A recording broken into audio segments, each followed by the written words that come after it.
Good evening, viewers, and a happy day for persons with disabilities. My name is Ruth Mwene, and sign language interpreter is Irene Chabiwat.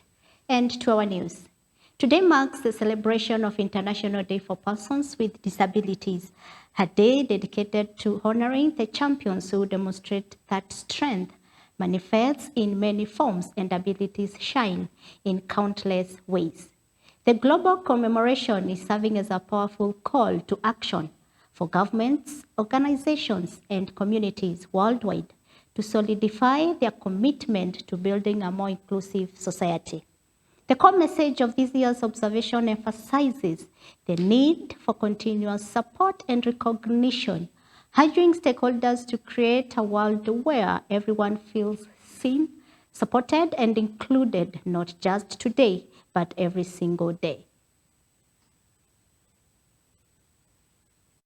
We celebrate the World Disability Day. Hakuna haja kucelebrate hapa Northern Kenya. Hapa Northeastern moja hakuna barabara ya kufika mahospitali, shule na masoko. Rehabilitation center ya watu walemavu ya kiakili hamna. Physiotherapy hakuna. Orthopedic hakuna. Wheelchairs zikiharibika hakuna duka ya kununua maspare na uwezi repair hapa locally. Manyumba ya hapa Nyamira inatengenezwa njia nyingine, uwezi pita kwa naibi wheelchair yangu. Tunaomba serikali iangalie manyumba, itengeneze mahali walemavu wanapita. Wekeni pesa kulinganisha na maisha ya watu walemavu wa Machakos. Sisi kwetu tunaishi kukunywa madawa, kufanywa rehabilitation. Kuna wale watu wamezaa watoto wako severe disability. Kuna caregivers. Caregivers wanapata challenge sana kushughulikia wale watoto wako na ulemavu nyumbani. Na kuna madawa wanatumia kila wakati. Ningeambia serikali ya county iweze kuweka budget kwa wakati kuweza kusaidia hawa wazazi wako na watoto walemavu. Pia tuko na issue ya sign language interpreters in hospitals. Hakunanga watu wa kuwasaidia wale watu wako na disability ya deaf. Wakienda hospitali inakuwa ni changamoto kwa kitaka kuwasiliana na daktari because hakunanga sign language interpreters. Pia kwa walemavu wenye ulemavu wa ngozi, serikali ingeweka mikakati iweke mafuta yenye tunajipakanga kama sunscreen lotions, zenye ukienda unapata hakuna, unaweza pata National Council imeleta for 1 month, so the 9 months hakuna mafuta. Walemavu sio kupenda kwao, hiyo ni maumbile ya Mwenyezi Mungu. Kwa hivyo tunasema these governments have neglected the disabled for a very long time. It is high time they need to consider them na wape kazi na hata vitu vingine ambao wanaweza kutumia. Na sherehe hii ni ku create awareness na advocacy ya kuweza kuambia community na other stakeholders kwamba walemavu pia ni watu kama wengine na wao pia wako na haki ya kukuwa included in all sectors. Sasa sisi kama National Council for Persons with Disability pamoja na the other stakeholders na the members of parliament wamekuja na Persons with Disability Act 2025 ambayo imekuwa revised from the one that was in 2003.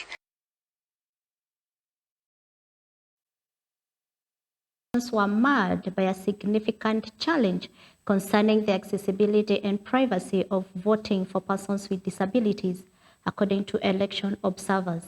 The primary issue identified was the absence of specialized equipment designed to help persons with disabilities maintain the secrecy of their vote while casting their ballots. Reporting on the by-election in the Kabuchai, Chwele ward of Bungoma County, observers from the Inuka group operating under the Angaza Kura Initiative noted that persons with disabilities voters faced considerable difficulty participating in the exercise. The lack of necessary tools compromised their ability to vote independently and privately, underscoring a critical loophole in the electoral accessibility measures. Tunataka IEBC na wale ambao mashirika ambayo yanahusika na serikali wa ensure kwamba accessibility ya polling stations by PWDs is guaranteed, hasa wakuwe na ramps na tena wakuwe na ballot paper ambayo iko ya braille. Ya pili, tunasema kwamba IEBC imekuwa na uzembe ya enforce the electoral code of conduct. Na saa zingine tunawalaumu lakini hawana capacity. Mambo ya bribery, mambo ya violence, IEBC saa zingine ingawa iko kwa sheria hiyo ni jukumu lao, lakini hawana hiyo uwezo na capacity. Alafu we had the breach of integrity issues in terms of law. The code of conduct was not observed because code of conduct hairuhusu mtu afanye campaign siku ya kura, hairuhusu mtu apeane pesa au hongo. Shirika ambalo ni IEBC tunaona ya kwamba wamejitayarisha vilivyo, kwa sababu kulikuwa na dosari ndogo ndogo, lakini walikuja mara moja na kuweza kuzitengeneza na kukawa na election ambayo ilikuwa ya amani na vile vile ikaendeshwa na njia ile ambayo iliyo mzuri, na tena uhusiano ule ambao uliokuweko na staffs wa IEBC, observers na security ulikuwa mshikamano uliokuwa mzuri. Observance of International Day for Persons with Disabilities, a group representing persons with disabilities in Kajiado County staged a solidarity walk today, advocating for greater community inclusion and respect for their rights. The walk held in Kajiado town was organized to sensitize the local community and leaders about the urgent need to integrate persons with disabilities into various development projects and leadership positions. During the demonstrations, the participants emphasized key demands, urging for their rights to be upheld. These demands centered ensuring their security, access to quality education, and the creation of favorable environments that allow them to carry out their daily work activities effectively. Siku hii ya leo ni siku muhimu sana kwa watu wenye ulemavu katika kaunti ya Kajiado, na kitu ya muhimu sana ni kwamba tumefanya ile jambo kwa sababu ya awareness na advocacy, kwa sababu katika kaunti yetu ya Kajiado tumeona kwamba watu wenye ulemavu wamekuwa nyuma sana, lakini tukaamua kufanya ile jambo ili kuelimisha pia community kwamba watu wenye ulemavu wako na haki katika nchi yetu ya Kenya, na pia wako na haki ya kufanya jambo fulani ambalo linafaa katika sheria. Nahitaji kusi serikali ama kaunti ya Kajiado kwamba iweze kufanya zaidi, kwa sababu tuko na wazazi ambaye bado hawajaweza kukubaliana kwamba wako na watoto wenye ulemavu. Kwa hivyo tunaendelea kufanya hii awareness, na hata siku hii ya leo pia tutawapatia nafasi ama tutawazungumzia ili waweze kutoa wale watoto ili waweze kujulikana. Na pia katika hali ya matibabu bado tuko chini sana, bado tuko chini katika kaunti ya Kajiado. Ndiposa tunasi pia county government ya Kajiado iweze kuhakikisha kwamba watu wenye ulemavu wako sawa katika hali ya matibabu. Ile kutoka Kajiado West, huku kwa walemavu kama mwenzangu amesema hivyo, walemavu wako na shida mingi sana. Walemavu especially huko chini reserve, hii kitu ambayo tunaitaga sha hata hawaelewi kabisa. Wale wengine ambaye wamekuwa na matibabu hawezi fikiwa na dawa, especially wale wako interior. Wale kwanza at least wale wako hapa kama town hivi ni afadhali kidogo, lakini wale wako huko chini hawafikiwi kabisa. Kwa hivyo ningeomba tu serikali waangalie wale watu ambao wako reserve, wako nyumbani, wajazungumziwa tena, kwa sababu saa hii kama mimi nimefika hapa, nimekuja kivyangu, wale wengine ambao wamekaa nyumbani hawangeweza kufika kwa sababu hawana transport, hawana vile wataweza kufikia hapa, pia wao wajulikane vile wako. Pia shida ni mingi sana kwa masomo wako na shida pia, kwa sababu wakipelekwa shule kwanza wakilipa karo hawana usaidizi. Kwa hivyo pia ningeomba pia wasaidiwe wale wako mashinani kabisa, hao ndio mimi nawatetea zaidi.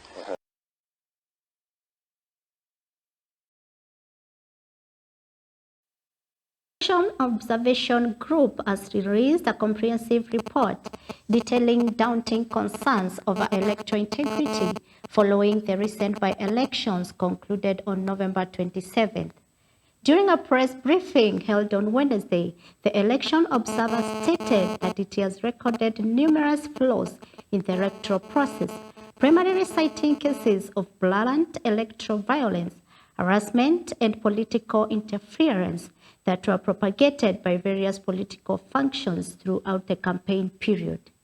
ELOG officer Mule Musau highlighted specific areas where violence was observed. He noted that incidents of chaos were recorded in Kasipul, Malava, Beere North, Nairobi, and Machakos, often linked to alleged monetary inducements used to influence voters and reserved campaigns. Incidents and provide timely verified updates on the conduct of the elections. Across the 22 electoral areas observed, polling stations were generally well prepared, opened on time, and adhered to procedural requirements during the voting, closing, and counting.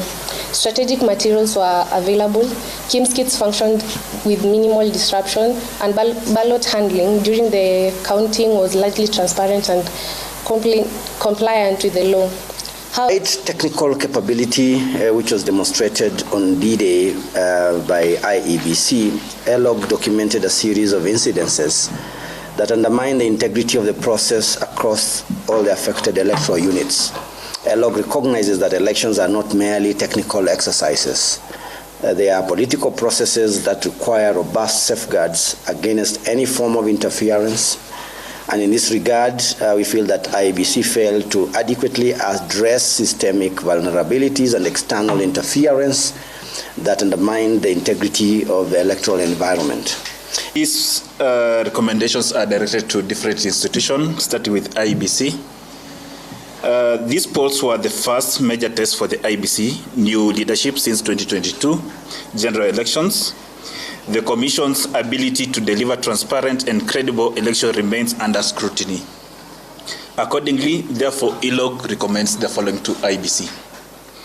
Assess the electoral environment early in order to determine if it is conducive for credible, free, and fair elections. As has been said in past presidents, that is 2017, the Commission has the power to call off an election if through its assessment report it cannot guarantee a peaceful environment. The Commission, working with other relevant agencies, should in future disqualify both political parties and contestants who are guilty of electoral malpractices. These include perpetration of violence, use of public resources to give unfair advantage, and voter bribery. Governor Amos Nyaribo appeared before the Senate today and pleaded not guilty to all charges leveled against him by members of County Assembly. The embattled governor, who entered his plea to charges read out by Deputy Clerk Mohammed Ali, is scheduled to appear in person during the proceedings and has lined up for witnesses to support his defense. Governor Nyaribo's legal team immediately raised a crucial preliminary objection, arguing that the County Assembly did not meet the constitutional threshold required to pass the impeachment motion. Adding to the procedural disputes, 3 MCAs reportedly disowned letters that were alleged to have written to County Assembly Speaker Thaddeus Nyambaro, which supposedly permitted voting by proxy.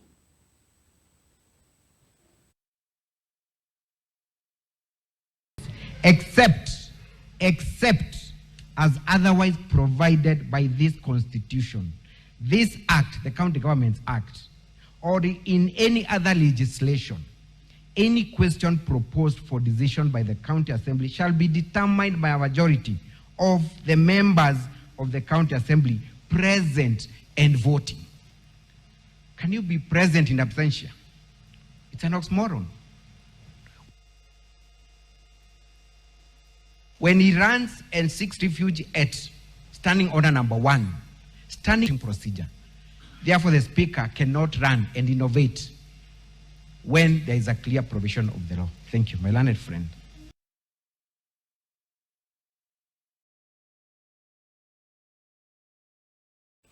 And a human to take legal action against the electoral body IEBC and the Ethics and Anti-Corruption Commission for allegedly failing to take decisive action against individuals who violated electoral laws during the just concluded by-elections. Vocal Africa asserts that both the IEBC and the EACC, among other key institutions, failed to effectively control and prosecute officials who compromised the integrity of the polls in various polling stations across the country. During a media briefing on Wednesday, the group assured the public that if not stern action is taken by the institutions within 14 days, they will proceed to court to sue the two bodies for their inaction. Na wale wakaguzi wetu waliokuwa kule mashinani walisema kwamba zile sheria za uchaguzi zilikuwa zinakiukwa peupe na wanasiasa na wengineo ambao walikuwa wanajihusisha katika masala kama haya. Sisi leo hii tutafikisha ripoti hii kwa tume ya uchaguzi pamoja na tume ya kupigana na ufisadi na wengineo, na tutawapea makataa ya siku 14 ili kuchukua hatua za kisheria kulingana na yale mapendekezo tuliopeana. Ikiwa hatua hazitochukuliwa, tutachukua sisi hatua ya kuweza kufika mahakamani, na baadhi ya wale ambao tutawafikisha mahakamani ni hizi tume ambazo zinazembea katika utendakazi wake, kwa sababu haiingia akili. We had a police bias, selective deployment, selective arrests and delayed response points to political influence. We had complicit administration. Chiefs, assistant chiefs and county commissioners openly took political sides. IEBC's weakness was failure to disqualify violators or enforce basic rules, emboldened offenders. Ethics and Anti-Corruption Commission ineffectiveness. We had zero visible action against public officers engaged in political campaigning. In Mbeere North, on 19th of November 2025, a peaceful meeting in Siakago town was disrupted by a group of rowdy youths who chased attendees and injured 2 women. Witnesses insisted that these youths had earlier been seen in government-marked vehicles. The same Mbeere North, on the 25th of November 2025, running battles erupted near the Deputy County Commissioner's office after 2 rival camps confronted each other. Despite the proximity to state offices, security officers took no action until the chaos escalated. Science News today as we celebrate this International Day for Persons with Disabilities. We applaud persons with disabilities who are champions in various ways. Have been your host, Ruth Mwene, and on sign language interpreter, no any other but Irene Chabiwat. Many thanks. Have a lovely evening.